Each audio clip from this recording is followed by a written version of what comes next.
నమస్కారం. ప్రతిధ్వని కార్యక్రమానికి స్వాగతం. దేశవ్యాప్తంగా విస్తరించిన అవినీతిని అంతమొందించేందుకు పటిష్ట లోక్పాల్ కావాలని జాతీయ యావత్తు కోరుకుంటోంది. ప్రభుత్వం కూడా లోక్పాల్ బిల్లును నేడు పార్లమెంట్లో ప్రవేశపెట్టింది.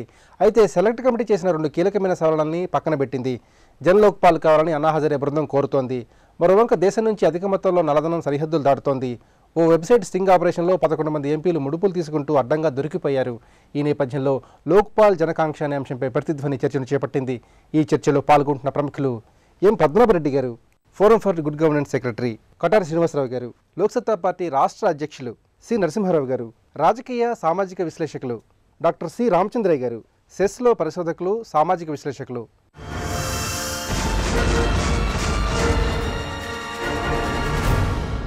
శ్రీనివాసరావు గారు, దేశమంతా ఇప్పుడు పటిష్టవంతమైన లోక్పాల్ వ్యవస్థను కాంక్షిస్తోంది.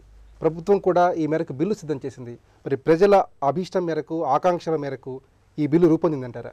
100% రూపొందిందని చెప్పలేం, కానీ ఇవాళ ఉన్న పరిస్థితుల్లో బహుళ పార్టీ వ్యవస్థలో అందులో ప్రాంతీయ పార్టీలు బలంగా ఉన్న నేపథ్యంలో అందరినీ ఒప్పించి తీసుకురావడానికి అనుకూలమైన రీతిలోనే ప్రయత్నం చేశారు. అంటే 100 కావాలనుకుంటే 80-90% వరకు పనికొచ్చే బిల్లే. కీలకంగా ఇప్పుడు మళ్ళీ రాజ్యసభలో మొన్న గతంలో జరిగిన దానిలో సెలెక్ట్ కమిటీలో ఒక 15 రికమెండేషన్స్ చేశారు. వాటిలో 2 కీలకమైన మళ్ళీ ఈ బిల్లులో కూడా పెట్టట్లా.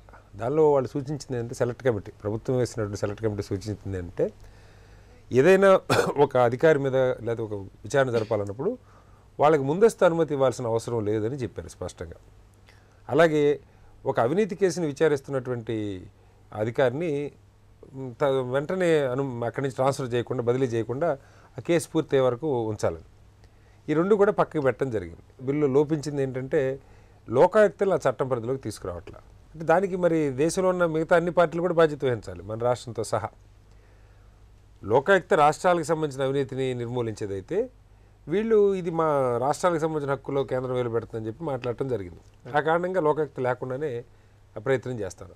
ఏదేమైనప్పటికీ లోక్సత్తా భావిస్తున్నది ఏమిటంటే, బిల్లు నువ్వు తక్షణం ఆమోదించడం అవసరం. ఇవాళ 100% ఫుల్ ప్రూఫ్గా ఉండక్కర్లా. దానికి అవసరమైనప్పుడు పరిస్థితులు అనుకూలంగా వచ్చినప్పుడు మార్పులు చేసుకోవచ్చు, దాన్ని సవరణలు చేసుకోవచ్చు. కానీ ఈ పేరుతో బిల్లు ఆమోదం కూడా జరగకపోతే మనం చూస్తూ ఉన్నాం, ప్రతిరోజు లక్షల కోట్ల రూపాయల అవినీతి వార్తలు మన చెవుల్ని దిమ్మెట్లు పోయేలాగా చేస్తూ ఉన్నాయి. ఈ అవినీతికి ఎక్కడో చోట ఒక బలమైన, అంటే పర్సెప్షన్ మారుతుంది. ముందు ఒక బలమైనటువంటి స్వతంత్ర ప్రతిపత్తి కలిగిన నేర నిఘా సంస్థ ఈ అరికట్టేటువంటి ఒక విధానం ఏర్పడిందన్నప్పుడు ప్రజల్లో లేదా ఈ ఎవరైతే అవినీతికి పాల్పడతారో వాళ్ళలో ఒక భయం ఏర్పడుతుంది. ఇప్పటిదాకా భయం లేదు. మనం అందుకే సిబిఐ గురించి కూడా కొంతమంది దాన్ని కాంగ్రెస్ బ్యూరో ఆఫ్ ఇన్వెస్టిగేషన్ అని, ఇంకొకటిని, లేకపోతే ఎవరు అధికారంలో ఉంటే వాళ్ళు దాని మీద పెత్తనం చేస్తున్నారని, వాళ్ళ చేతులు కీలుబొమ్మ అయిపోతుంది, ఇవన్నీ మనం వింటా ఉన్నాం. అలా కాకుండా ఒక స్వయం ప్రతిపత్తి కలిగి, స్వతంత్ర ప్రతిపత్తి కలిగినటువంటి ఒక సంస్థ ఈ బాధ్యతలు చేపట్టడం, దానికి మిగతా ఏర్పాట్లన్నీ బాగానే చేశారు. ఇప్పుడున్న చట్టంలో కూడా నియామకాల దగ్గర నుంచి, వాటికి నిధుల దగ్గర నుంచి, సిబ్బంది దగ్గర నుంచి ఏర్పాట్లు ఉన్నాయి. ప్రధానంగా లేనిది లోకాయుక్త, ఇంకా కొన్ని సవరణలు అవసరం అవుతాయి. కానీ బిల్లుని ఏదో రకంగా త్వరగా దాన్ని ఆమోదింపజేయడం అవసరం. పద్మనాభరెడ్డి గారు, లోక్పాల్ బిల్లుకు సంబంధించి సెలెక్ట్ కమిటీ 2 కీలకమైన, అతి ముఖ్యమైన సవరణలు చేసింది. అయితే ప్రభుత్వం బిల్లు రూపొందించే విషయంలో ఆ సవరణలు పొందుపరచలేదు. మరి ఈ పరిస్థితుల్లో పటిష్టవంతమైన లోక్పాల్ చట్టం రూపొందే అవకాశం ఉందంటారా? లోక్సభ అయితే దాన్ని క్లియర్ చేసింది, పాస్ చేసింది. రాజ్యసభలో లాస్ట్ డేట్లో వచ్చి మధ్యరాత్రి వరకు చర్చలు జరిగి అది ఆగిపోయింది. ఇప్పటికైనా ఇప్పుడే శ్రీనివాసరావు గారు చెప్పినట్టుగా ఒక బిల్లు చట్ట రూపంలో దాల్చాలా, ఏదైనా లోపాలు ఉంటే మళ్ళీ అమెండ్మెంట్స్ చేసుకోవచ్చు. రాజ్యాంగాన్ని 100 సార్ల పైన అమెండ్ చేసుకున్నాం మనము. అంత నిష్ణాతులు తయారు చేసిన రాజ్యాంగం అవసరాన్ని బట్టి మారుతుంది, డైనమిక్గా ఉంటుందన్నమాట చట్టం. ఇక్కడ ఇంకొకటి ఏంటంటే, ఈ లోక్పాల్ బిల్ అన్నది కేవలము రాజకీయ నాయకులు, ప్రధానమంత్రితో సహా తర్వాత ఉన్నత స్థానంలో ఉన్న వాళ్ళకి పరిమితం చేయాలా. చిన్నగా ఏదైతే రాష్ట్ర స్థాయి లోపల ఎవరైతే ఉన్నారో వాళ్ళు, లోకాయుక్త ఉంది, తర్వాత రకరకాలుగా ఏజెన్సీస్ ఉన్నాయి. ఇప్పుడు ప్రతి డిపార్ట్మెంట్కి ఒక ఇన్వెస్టిగేషన్ ఏజెన్సీ ఉంటుంది. అది కాక యాంటీ కరప్షన్ బ్యూరో ఉన్నది, సెంట్రల్ విజిలెన్స్ కమిషన్ ఉన్నది, స్టేట్ లెవెల్లో డైరెక్టర్ జనరల్ ఆఫ్ విజిలెన్స్, ఈ మాదిరిగా ఉన్నారు. ఉన్న సంస్థలను స్ట్రెంథన్ చేసుకోవాలా. రాష్ట్రం లెవెల్లో ప్రజలకు రోజు పొద్దున్న లేస్తే ఒక ఆఫీస్ పోతే లంచాలు ఇవ్వాల్సిన పనికి, దానికి లోక్పాల్ దాకా పోవాల్సిన పని లేదు. అంటే దీన్ని దాంట్లో చేర్చినా కానీ బాగుంటుంది అంటున్నారు. కానీ రాష్ట్రాల ఆబ్జెక్షన్ ఉన్నప్పుడు దీన్ని ఇలాగే పెట్టాలి. ఇప్పుడు మన దేశంలో చక్కగా నడిచేటి లోకాయుక్త కర్ణాటక అండ్ బీహార్. కర్ణాటక లోకాయుక్త ఎంత గట్టిగా ఉందంటే, ఏదన్నా ఒక అధికారి మీద మంత్రి కానీ ముఖ్యమంత్రి కానీ అభియోగాలు గిట్ట వచ్చినట్టయితే అది ప్రిలిమినరీ స్టేజ్లో నేరారోపణ రుజువైతే ఆయన రిజైన్ చేయాల్సిందే. ఇప్పుడు యదివీరప్ప కేసు ఏదైతుందో అది ఫైనల్ కాలే, కానీ వీటిని ప్రైమా ఫేసి ఉందని చెప్తే ఆయన తప్పుకోవాల్సి వచ్చిందనమాట. సో ఆ మాదిరిగా గట్టి లోకాయుక్త ప్రతి రాష్ట్రంలో ఉన్నట్టయితే ప్రజలకు లాభం అవుతుంది. కానీ ఒకటే పెద్దగా లోక్పాలని పెట్టి దాంట్లో 20,000 మందిని పెట్టి మళ్ళీ అప్పుడు ఏ ప్రభుత్వం ఎట్లా వస్తుందో వాళ్ళకు అనుగుణంగా అపాయింట్మెంట్స్ కూడా ఎంత చెప్పినా మళ్ళీ వాళ్ళ మనుషులనే పెడతా ఉన్నారు. ఒక చట్టం అంటూ ఉండాలి, అది ప్రాక్టీస్ లోపల పోయినప్పుడు అమల్లో ఉన్నప్పుడు ఏదైనా లొసుగులు ఉంటే లోటుపాట్లు ఉంటే మళ్ళీ మనం సరిదిద్దుకోవచ్చు. కానీ ఈ కావాలని రాజకీయ నాయకులు, ఎందుకంటే లోక్పాల్ వచ్చిన తెల్లారి నుంచి దెబ్బ పడేది మంత్రులు, ఎంపీలు, ఎమ్మెల్యేలు వీళ్ళ మీదనే పడుతుంది. కాబట్టి వాళ్ళు కూర్చున్న కొమ్మ నరుకోరు. నేను అనుకోవడము ఎట్టి పరిస్థితులలో పార్లమెంట్లో ఇప్పుడు ఈ లోక్పాల్ బిల్ అన్నా హజారే ప్రెషర్ చేసినాడు కాబట్టి ఏదో ప్రధానమంత్రి కదలిక వచ్చి పార్లమెంటు దాన్ని చర్చించదు, ఏదో పద్ధతిలో దాన్ని పక్కకు పెట్టే పరిస్థితులు ఉంటాయి. పార్లమెంటేరియన్స్ నిజంగా దేశానికి సేవ చేయాలంటే లోక్పాల్ బిల్ మీద చర్చించండి, శాంతియుత వాతావరణంలో చర్చించి దాన్ని పాస్ చేయండి. తర్వాత లోటుపాట్లు ఉంటే మళ్ళీ parliament as a power to amend it అనమాట. ఈ లోకాయుక్తల విషయంలో ఏమవుతుందంటే కొన్ని రాష్ట్రాల్లో బలంగా చేసిన దగ్గర చాలా బాగా అమలు అవుతున్నాయి. కర్ణాటక కానీ, బీహార్ కానీ కొన్ని చోట్ల. చాలా రాష్ట్రాల్లో, ఉదాహరణకి మన రాష్ట్రం ఉంది, అసలు సోమోట్టగా వాళ్ళు కేసు ఫైల్ చేయడానికి లేదు. ఇలాంటి పరిస్థితి పోవాలంటే ఏదో ఒక ఫ్రేమ్వర్క్ మనం అందుకు అందరం సపోర్ట్ చేసింది. లోక్పాల్లో భాగంగా లోకాయుక్త కూడా రావాలి. ఆ ఉన్న ఫ్రేమ్వర్క్ అంటే మీరు బెటర్గా చేయండి. కానీ అవినీతి ఏదేదో మా అవినీతి గురించి మీరు ప్రశ్నించడానికి వీల్లేదన్న పరిస్థితి ఉండకూడదు. దానికి కూడా కారణం కూడా మనం అంతర్జాతీయంగా అవినీతి వ్యతిరేక ఒప్పందంలో భారతదేశం సంతకం చేసింది. ఎప్పుడైతే అంతర్జాతీయ ఒప్పందంలో సంతకాలు అవుతాయో ఆటోమేటిక్గా రాష్ట్రాలకు వర్తింపజేసేటువంటి అధికారాన్ని కేంద్రం తీసుకోవచ్చు. మనం ఆ మౌలికమైన అంశం ఇవాళ ఈ బిల్లులో లేదు. దీనికి కారణం మన ప్రధాన భారతీయ జనతా పార్టీతో సహా ఈ రాష్ట్రంలో ఉన్న దేశంలో ఉన్న అన్ని పార్టీలు కూడా ఈ ఫెడరల్ స్ఫూర్తికి ఇది విరుద్ధం అన్న రీతిలో వ్యవహరించి ఇవాళ ఒక పెద్ద నష్టం. అవినీతి ఇందాక వారు చెప్పినట్టు మేజర్గా అవినీతి జరిగేది రాష్ట్రాలు. ఇది ఒకటి పెద్ద స్కాములు జాతీయ స్థాయిలో జరగవచ్చు తప్ప మేజర్గా అవినీతి జరుగుతుంది రాష్ట్రాలు. ఈ రాష్ట్రాలకు సంబంధించిన అవినీతిని అసలు లోక్పాల్ పరిధిలోకి రావట్లే. ఇప్పుడు ఇది మనకు జరుగుతున్న నష్టం. నరసింహారావు గారు, మన వ్యవస్థలేమో చాలా వరకు అవినీతిమయమయ్యాయి. ఈ పరిస్థితుల్లో ప్రభుత్వం లోక్పాల్ బిల్లును తీసుకొస్తుంది. మరి ఈ లోక్పాల్ బిల్లు కనుక చట్టంగా రూపొందినట్లయితే పూర్తిగా అవినీతి నిర్మూలించే అవకాశం ఉందంటారా?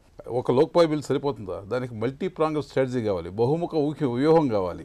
అంతపో చట్టం తీసుకొచ్చి లోక్పాల్ పెట్టినంత మాత్రాన అవినీతి నిర్మూలించబడుతుందని ఎవరిని అనుకుంటే అంతకన్నా భ్రమ ఇంకోట్లేదు. ఇందాక మిత్రులు ఇద్దరు చెప్పారు, కర్ణాటకలో లోకాయుక్త చాలా బలమైన లోకాయుక్త ఉంది. ఆ లోకాయుక్త ఉన్నప్పుడే గాలి జనార్దన్ రెడ్డి తీవ్రమైన కుంభకోణాలకు పాల్పడ్డాడు, కనీవిని ఎరుగని దుశ్చర్యలు పాల్పడ్డాడు, చట్ట వ్యతిరేక చర్యలు పాల్పడ్డాడు. లోకాయుక్త ఉందా? ఇప్పుడు ఉన్నప్పుడు కూడా ఇలా జరిగింది.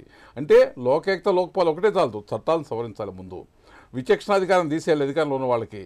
ప్రతి చోట పారదర్శకత నెలకొల్పాలి. అలాగే రాజకీయ పార్టీల్లో కూడా ఒక నియంత్రణ ఉండాలి. ఎవరి మీద అవినీతి ఆరోపణలు వస్తే అటువంటి వాళ్ళకి సీట్లు ఇవ్వకోకుండా, అటువంటి వాళ్ళు మళ్ళీ దగ్గర రానివ్వకుండా రాజకీయ పార్టీలు కూడా జాగ్రత్త పడాలి. అలాగే ప్రజా చైతన్యం ఉండాలి. బాగా డబ్బు సంపాదిస్తే ఎలాగైనా సంపాదించినా కానీ వాళ్ళని గొప్పగా పొగుడుతాం. అలాగే చట్టాల్లో కూడా చాలా సవరణ తీసుకురావాలి. స్పీడీ ట్రయల్ పెట్టి దీంట్లో ఆరోపణలు వచ్చిన వాళ్ళకి వెంటనే శిక్ష వేసే ఏర్పాటు, లేక వెంటనే తీర్పు వచ్చే ఏర్పాటు చేయాలి. వాళ్ళ అవినీతి కూడా తన రూపం మార్చుకుంది. చట్టపరమైన అవినీతి పాల్పడుతున్నారు. చట్టాలకు వ్యతిరేకంగా కాదు, చట్టాలకి ఉల్లంఘించి కాదు, చట్టాల్లో ఉన్న చట్టాలతోనే ఉన్న చట్టాలను వీళ్ళు విసులుబాటుగా తీసుకుని ఆ చట్టాల లోపే, ఆ పరిధి లోపే వీళ్ళు తీవ్రమైన అక్రమాలకి అవినీతి పాల్పడుతున్న సందర్భాలు మనం 2G స్పెక్ట్రంలో కానీ మన ఆంధ్రప్రదేశ్లో కానీ చూసాం. ఆయన చట్టాలను ఉల్లంఘించాల, క్యాబినెట్ తీర్పులకు అనుగుణంగా, క్యాబినెట్ నిర్ణయాలకు అనుగుణంగానే చేస్తున్నారు. అంటే ఇప్పుడు దాన్ని ఏం చేయాలి? క్యాబినెట్ నిర్ణయించింది, నిర్ణయం ప్రకారం వీళ్ళు ఒక పని చేస్తున్నారు, ఒక కార్యక్రమం చేపట్టారు. దాంట్లో తీవ్రమైన అవినీతి చోటు చేసుకుంటుంది. అది లోక్పాల్ పరిధిలోకి ఎలా వస్తుంది, లోకాయుక్త పరిధిలోకి ఎలా వస్తుంది? క్యాబినెట్ను క్వశ్చన్ చేసే అధికారం సుప్రీంకోర్టుకి వీళ్ళకి కూడా లేదంటున్నారు. అంటే వాళ్ళ మొత్తం ఒక మల్టీ ప్రాంగ్ స్ట్రాటజీ ఉంటే తప్ప అవినీతి నిర్మూలన కాదే. కానీ షార్ట్ కట్స్ ఎత్తుతాం.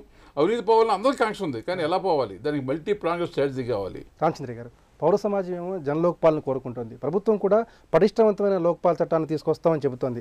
మరి అత్యున్నత స్థాయిలో అవినీతిని అరికట్టడానికి ఈ చట్టం ఏ మేర పరిష్కారం చూపుతుందంటారు? ఒక పటిష్టమైన చట్టం ఉన్నప్పుడు దానిని అమలు చేయడానికి కావాల్సిన చిత్తశుద్ధి యంత్రాంగం ఉన్నప్పుడు పై పదవుల్లో ఉన్నటువంటి కొంతమంది జైలుకి వెళ్ళే పరిస్థితి వస్తే కిందవాడు కొంచెమైనా జడుచుకుంటాడనేది ఒక ఆశ. ఇప్పుడు లాలూ యాదవ్ లాంటి వాళ్ళు కన్విక్ట్ అయ్యి పోటీ చేయడానికి అవకాశం లేనప్పుడు ఇట్లా ఇంకొక డజన్ ఎంపీలు ఎక్కడో ఒక చోట కొంత తగ్గుతుంది. పూర్తిగా ఒక చట్టం ద్వారా, ఒక అధికారి ద్వారా మొత్తం అవినీతి వ్యవస్థలో అవినీతి పోతుందనేది అది భ్రమ అవుతుంది మనకి. మరి అన్రియలిస్టిక్గా ఎక్స్పెక్టేషన్ ఉంటుంది.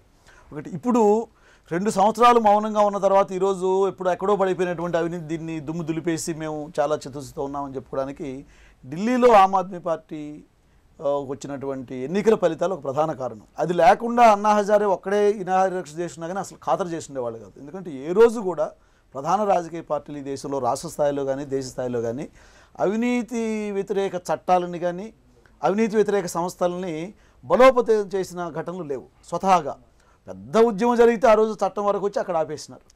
ఈరోజు నా భయం ఏంటంటే కోరలు లేని లోక్పాల్ చట్టంగా ఇది తయారు కాబోతుందా అంటే ప్రచారం కోసం లోక్పాల్ చట్టం తెచ్చినానని చెప్పేసి ఎలక్షన్స్లో ఇప్పుడు కాంగ్రెస్ బీజేపీ క్రెడిట్ తీసుకోవడంలో పోటీ పడతాయి. మా వల్ల మేము వాళ్ళు బీజేపీ అంటే ఇంకా చర్చ అవసరం లేదు, ఇంతకుముందు కావాల్సిన చర్చించినాం, మీరు పెట్టేసేయండి పాస్ చేద్దాం అంటున్నారు. అంత మరీ ఆతృత అవసరం లేదు నీకు నిజంగా మంచి చేయాలంటే. కాంగ్రెస్ వాళ్ళు అంటే మేము ఎన్నో మంచి చట్టాలు తెచ్చిన ఘనత మాకుంది, ఇది కూడా మేము తెచ్చినామని ఎలక్షన్లో పోవడానికి అవకాశం. అది కోరలు లేని చట్టం అవుతుంది అనేది ఒక అనుమానం ఉంది నాకైతే. 2 అవినీతిని తగ్గించాలి అంటే ఇప్పుడు నరసింహరావు గారు అన్నట్టు ఈ మల్టీప్రాంగ్డ్లో సైమల్టేనియస్గా జ్యుడిషియల్ రిఫార్మ్స్, కొన్ని పోలీస్ రిఫార్మ్స్, యాంటీ కరప్షన్ బ్యూరోలని స్ట్రెంగ్తన్ చేయడము, లోకాయుక్తలను స్ట్రెంగ్తన్ చేయడము, ఇదేదీ చేయకుండా ఒక కేసు ఛార్జ్షీట్ ఫైల్ అయిన తర్వాత 2 సంవత్సరాల్లో పూర్తిగా కేసు విచారణ అయిపోయి తీర్పు కూడా వచ్చేయాలి, ఫర్దర్ అప్పీల్స్ సహా. దానికి మీకు కొన్ని జ్యుడిషియల్ సంస్కరణలు అవసరం, బహుశా కొన్ని వందల సంఖ్యలోనో లేకపోతే ఒక 4-5 వేల సంఖ్యలో అదనంగా జడ్జీలు అవసరం. ఈరోజు ఈ దేశానికి ఆ శక్తి ఉంది, అంతమంది జడ్జీలను అపాయింట్ చేసి దీన్ని చేయగలిగే. కానీ ఎక్కడ కూడా మీకు రాజకీయ పరంగా ఆ విధమైనటువంటి చొరవ కనపడకుండా, పోలీస్ రిఫార్మ్స్ ఇంప్లిమెంట్ చేయకుండా, యాంటీ కరప్షన్ బ్యూరోలను చేయకుండా ఇది ఒక్క చట్టాన్ని తీసుకొచ్చి మేము చూపించుకోవడానికే వాడుకుంటారనేది ఒకటి. ఇప్పుడు కర్ణాటక లోకాయుక్త గురించి నరసింహ గారు అన్నప్పుడు అది లోకాయుక్త ఉన్నప్పుడు కూడా కర్ణాటకలో అవినీతి పెద్ద తగ్గలేదు. కానీ ఆ లోకాయుక్త మూలంగానే గాలి జనార్దన్ రెడ్డి చేయలేకపోయినాడు. అదే పబ్లిక్ ఇంట్రెస్ట్ లిటిగేషన్ ఇంకేదో ఏంటిది ఎన్నేళ్ళు నడుస్తూ ఉండేదో గాలి జనార్దన్ రెడ్డి యొక్క ప్రభావాన్ని మనం ఇంకా ఏ రూపంలో అనుభవిస్తుండేవాళ్ళము. సో ఉన్నంతలో కొంతమేరకైనా ఈ వివిధ సంస్థలు అట్లీస్ట్ ఒక 6 డజన్ ప్రధానమైనటువంటి సంస్థలు సంస్కరించబడకపోతే, బలోపేతం చేయబడకపోతే ఒక బిల్లు ద్వారా మనం ఎక్కువ ఆశించిన ఫలితాలు సాధించలేమని అనిపిస్తుంది. శ్రీనివాసరావు గారు, సుపరిపాలన దిశగా చిన్న దేశాలు సైతం ఖచ్చితమైన నిర్ణయాలు తీసుకుని అమలు చేస్తున్నాయి. మరి మనం ఆ దిశగా ఎందుకని ముందడుగు వేయలేకపోతున్నాం?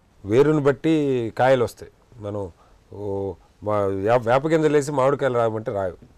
రాజకీయం ఎప్పుడైతే పూర్తిగా అవినీతిలో కూరుకుపోయిందో, 100 కోట్లు పెట్టుబడి పెట్టి వ్యాపారాలు నడుపుతున్నారు, ఒక ఎన్నికకి 10 కోట్లు 15 కోట్లు ఎమ్మెల్యేలకి ఎంపీలకి అయితే ఇంకా ఎక్కువ 25 కోట్లు 30 కోట్లు ఖర్చు పెట్టే పరిస్థితి వస్తూ ఉందో, ఈ రాజకీయ రంగం బాగుపడకుండా మిగతా రంగాల్ని అసలు బాగు చేయాలనే ఉద్దేశం కూడా వాళ్ళకు ఉండదు. ఏ మంచి ప్రయత్నం జరగాలన్నా కూడా దాన్ని అడ్డుకునే ప్రయత్నమే తప్ప మేజర్ మార్పులు ఏమీ రావట్లా. ఇదొకటే కాదు, హడావుడిగా తెస్తున్న బిల్స్ అటు జాతీయ స్థాయిలో కానీ ఇటు రాష్ట్రంలో కానీ మనం చూసినా కూడా ఫుడ్ సెక్యూరిటీ బిల్లు ఎప్పుడు వస్తుంది? కాంగ్రెస్ పార్టీ 2 టర్ములు పరిపాలన అయిపోయింది. ఇప్పుడు ఎలక్షన్ ఇంకొక 6 నెలల్లోకి వచ్చేసిందనగా 4-5 నెలల్లోకి వచ్చిందనగా ఇప్పుడు లోక్పాల్, ఇప్పుడు ఫుడ్ సెక్యూరిటీ బిల్లు కానీ ఇలాంటివి. అలాగే మహిళా బిల్లు గురించి ఇప్పుడే చర్చ. మహిళా బిల్లు ప్రతిసారి మేము సరైన మద్దతు లేని కారణంగా చేయలేకపోతున్నాం. ఇది ఒక చేసామన్న డాంబికను చూపించుకోవడం కోసం తప్ప నిజంగా చేయాలన్న చిత్తశుద్ధి మాత్రం లేదు. అందులో మనకి ఎవరికి సందేహం అక్కర్లా. మీకు ఎప్పుడైతే రాజకీయ వ్యవస్థ బాగుపడుతుందో, నిన్న ఢిల్లీలో జరిగిన లాంటి పరిస్థితి దేశవ్యాప్తంగా కనుక ప్రజలు పూనుకొని అక్కడ స్థానికంగా మంచివాళ్ళు మంచి నాయకత్వం ఎవరో కలుగుతుంటే వాళ్ళకి ఆ బాధ్యతలు అప్పగించినప్పుడు ప్రజలకు ప్రశ్నించే తత్వం వస్తుంది. ఇవాళ ఈ పార్టీని ప్రజలు అసలు ప్రశ్నించాలని కూడా అనుకోవట్లా. ఎందుకు అనుకోవట్లేదంటే ఓటుకు వాడు డబ్బులు ఇస్తున్నాడు, మనం డబ్బులు తీసుకుంటున్నాం, వాడు మన దగ్గర ఓటు కొనుక్కున్నాడు, వాడిని మనం ఏం ప్రశ్నిస్తాం? అందుకని వాళ్ళ నుంచి ఎక్స్పెక్టేషన్స్ కొళ్ళు. ఎప్పుడైతే మీకు నిజాయితీ పరులు నిజాయితీగా జనం ఓటేసి మంచి వాళ్ళని ఎన్నుకుంటారో అప్పుడు ప్రజలకు ప్రశ్నించేటువంటి తత్వం వస్తుంది. తద్వారా మంచి చట్టాలు కానీ మంచి వ్యవస్థలు కానీ నిజంగా మార్పు అంటే ప్రజల్ని ఇవాళ ఉన్న స్థితి కంటే బెటర్మెంట్కి తీసుకెళ్ళడానికి వాళ్ళ కాళ్ళ మీద నిలబడేలా చేయడానికి సాధ్యమవుతుంది. పద్మారెడ్డి గారు, దేశం నుంచి అక్రమంగా నల్లధనం తరలిపోవటం, అట్లాగే ఓ స్టింగ్ ఆపరేషన్లో 11 మంది ఎంపీలు లంచం తీసుకుంటూ దొరికిపోవడం వంటి ఘటనలు మనం చూసాం. మరి ఇట్లాంటి ఘటనలు పునరావృతం కాకుండా ఈ లోక్పాల్ చట్టం ఎంత మేర కృషి చేస్తుందంటారు? ఐపీసీ 170 సెక్షన్ లోపల ఉంది ఏంటంటే corrupt practices of elected representatives. కానీ ప్రభుత్వంలో చిత్తశుద్ధి లేదు. ఇప్పుడు నిన్న ఏదైతే స్టింగ్ ఆపరేషన్ బయటకు వచ్చిందో ఇక అనడానికి ఏం లేదు. ఎందుకంటే అన్ని పార్టీల వాళ్ళు ఉన్నారు. ఏదో 1-2 పార్టీల వాళ్ళు ఉంటే మిగిలిన పార్టీల మీద దుమ్మెత్తిపోసేవాళ్ళు, వీళ్ళు అపోజిషన్ వాళ్ళు మాకు ఇట్లా చేస్తున్నారని. అంటే ఏమైపోయిందంటే మొత్తం స్టాండర్డ్స్ పడిపోయినాయి, ఎమ్మెల్యేసీ కానీ ఎంపీసీ కానీ. ఎమ్మెల్యేస్ కూడా ఇప్పుడు చేస్తున్నాం. ఇది ఒకటే కాదు, ఎమ్మెల్యేస్ దురాకృతం అయితే ఇంకా ఉంది. ఒక సబ్ ఇన్స్పెక్టర్ పోస్ట్ చేయాలంటే ఎస్పీకి ఎమ్మెల్యే లెటర్ లేనిది ఆ స్టేషన్లో పోస్ట్ చేయలేడు. ఒక తహసీల్దార్ పోస్ట్, ఒక కలెక్టర్ పోస్ట్ చేయాలంటే ఎమ్మెల్యే గారు, జిల్లా పరిషత్ చైర్మన్ లేదా ఎంపీ గారు చేయాలి. రాజకీయ నాయకుల యొక్క ఇంటర్ఫియరెన్స్ ఏదైతుందో అడ్మినిస్ట్రేషన్లో దిగజారిపోయింది. ఇక అధికారులు ఏం చేస్తున్నారు, మేక్ ద హే వెన్ సన్షైన్స్ అన్నట్టుగా ఇదే నడుస్తూ ఉంది, నడవని అని వాళ్ళు కూడా డబ్బులు తీసుకొని పోస్టింగ్స్ ఏదైతే అక్రమాలు జరుగుతున్నాయో అక్కడి నుంచి అవినీతి స్టార్ట్ అవుతుంది.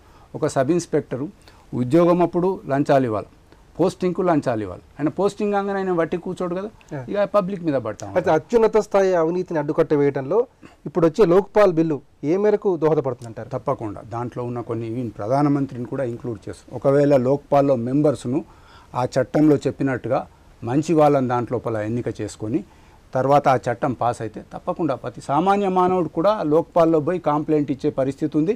కంప్లైంట్ ఎంక్వైరీకి వాళ్ళకి సంస్థ ఉంది. తర్వాత చక్కగా సిస్టమ్ అంతా బాగా ఉంది.